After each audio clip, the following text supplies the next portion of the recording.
Greetings. Good afternoon. Mr. Prime Minister, it is an honor to welcome you to the White House. And as you will discuss with the President, the relationship between our two countries is a long and enduring one that we value, based on shared priorities and based on, as we know, what is increasingly evident about partnerships and alliances around the world. We are indeed interconnected and interdependent in so many ways, and in many ways more than ever before.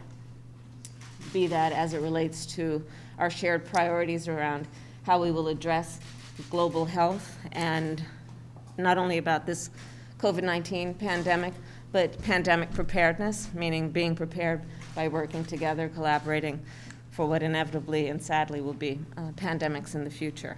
The work we will do together around dealing with climate. I'm very excited for our discussion today. Yeah. I know that this is something that you care about deeply, and it is something we, of course, care about. And in order to actually address the world's issues in that regard, we must collaborate and partner, and we're looking forward to that. And, of course, we must work and continue to work together to uphold and protect democratic principles and values around the globe.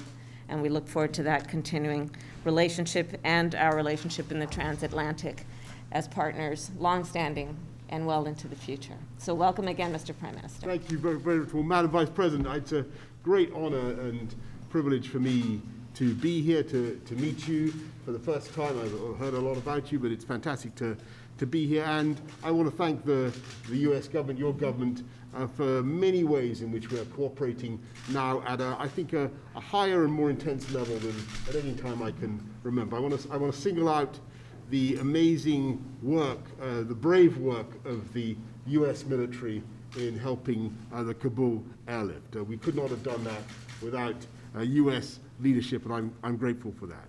I want to thank also the U.S. government for what they've done, what you've done, in allowing us Brits to come to the United States with two jabs.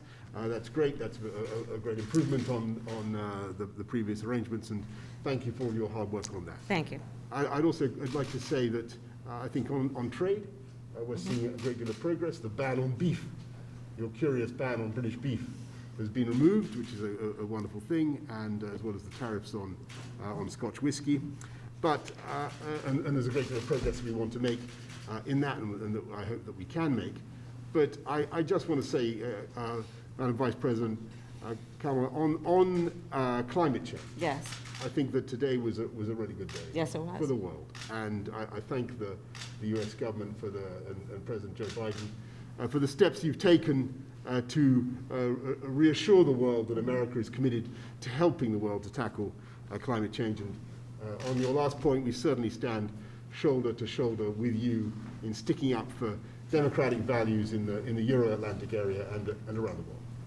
Thank you, very Mr. much. Prime Minister. Thank you. Thank you. Thank you all.